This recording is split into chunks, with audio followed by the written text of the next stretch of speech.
आज 7 एप्रिल.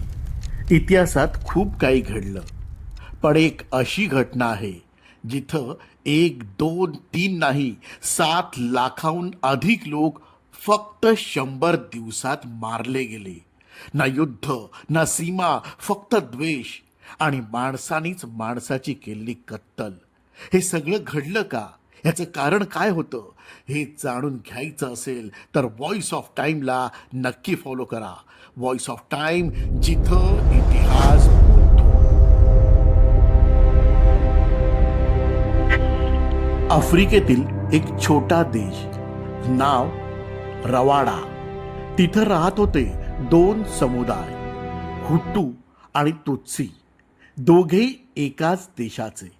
पण वर्षानुवर्षाचा राग, द्वेष आणि मग 6 एप्रिल 1994 त्या देशाचा राष्ट्रपती जुवेनाल हॅबिनेमाना याचा विमानाला क्षेपणास्त्राने पाडलं गेलं. दुसऱ्या दिवशी सुरू झाली माणसाची शिकार. शेजारी शेजाऱ्याला मारू लागला, मित्र शत्रू बनले.